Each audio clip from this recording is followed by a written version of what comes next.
Olá, pessoal, tudo bem?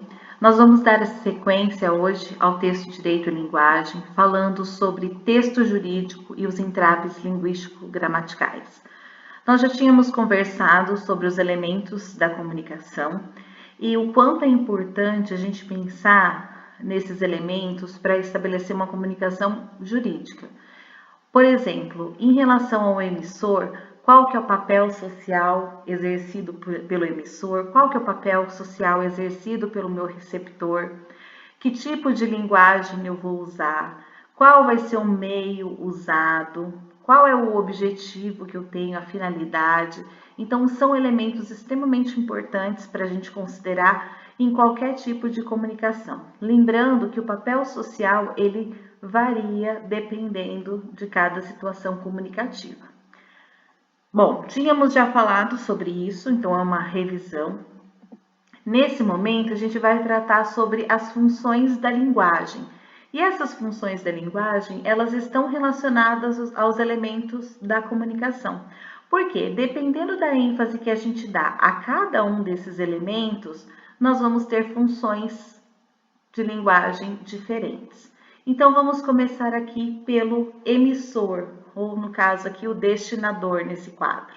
O emissor, né, lembrando, é aquele que emite a mensagem, quando eu tenho foco sobre ele, o importante nesse momento são as emoções de quem fala, os sentimentos de quem fala. O foco está totalmente no eu, naquele que fala. Portanto, quando a gente pensa num texto jurídico, em que situações nós temos uma função expressiva? Justamente quando eu vou apelar para as emoções para apresentar um ponto de vista. Então, seja o advogado, quando ele quer partir para o lado mais emotivo, ou mesmo o réu, quando vai expor o seu ponto de vista, as suas emoções, o que sentiu, ou mesmo a vítima, né, dependendo da situação. Então, o foco está em quem fala e nas emoções expressas, né, por essa pessoa. Quando eu tenho foco no destinatário ou no receptor, eu tenho a função conativa, ou também chamada de função apelativa. Essa função é muito própria do texto publicitário, porque eu sempre tenho como objetivo convencer o outro, vender um produto, fazer com que ele consuma determinada marca, né? Então, o objetivo é convencer.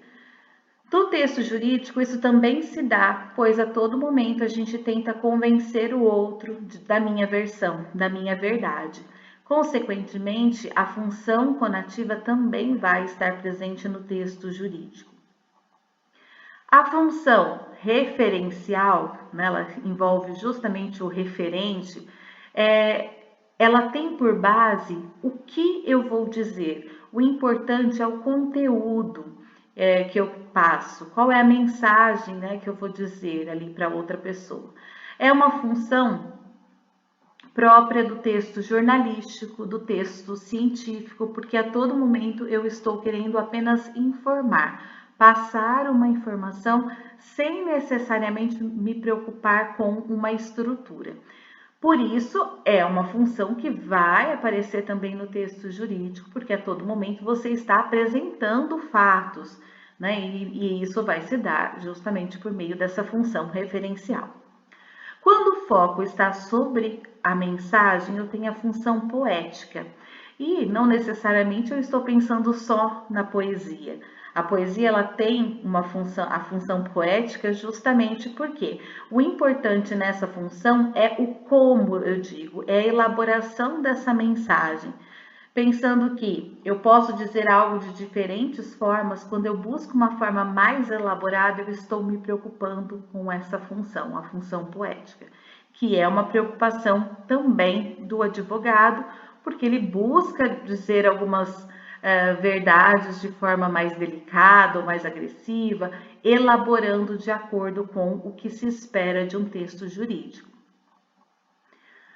Quando eu penso na função fática, que envolve o contato ou o canal, como nós tínhamos visto, qual é o papel da função fática? A função fática, ela não tem por princípio comunicar algo, mas sim testar se a comunicação está ocorrendo. Como, por exemplo, quando eu digo, você está me ouvindo? Ou, né, que eu tento buscar a confirmação da outra pessoa. E esse tipo de expressão tem por base a função fática. Eu só quero testar se o canal está funcionando, se a pessoa está me ouvindo, ou o próprio alô. Então, ela não tem a função comunicativa em si, mas sim de testar se a comunicação está funcionando. No caso da função metalinguística, que tem por base o código, é só a gente lembrar, então, por exemplo, do dicionário. O dicionário ele tem por base a função metalinguística, porque é o código falando do código, é a palavra explicando outra palavra. E isso acontece quando a gente pensa num conceito específico que você vai ter que explicar para o seu cliente. Você vai se valer da função metalinguística. Ou caso o seu processo, né, ele tem algum conceito muito específico que provavelmente outras pessoas podem não saber e você quer deixar claro para essa pessoa, então é importante você recorrer a esse tipo de explicação, a essa função metalinguística. Isso, obviamente, de modo geral, porque, como eu disse, um texto ele não necessariamente vai ter uma única função, ele pode ter a reunião de todas essas funções, com hora destaque para uma, hora destaque para a outra. Né? Então, isso que é importante a gente pensar. Uma função da linguagem não exclui a outra. E muitas vezes isso tudo vai estar em conjunto. Você pode se valer de uma emoção para posteriormente pedir uma reação do seu receptor, fazer com que ele se convença do seu ponto de vista, né? E ao mesmo tempo você apresenta uma informação, você testa o canal, enfim, todas essas funções podem estar relacionadas ao mesmo tempo. Tudo bem? Qualquer dúvida é só vocês me mandarem uma mensagem que eu respondo.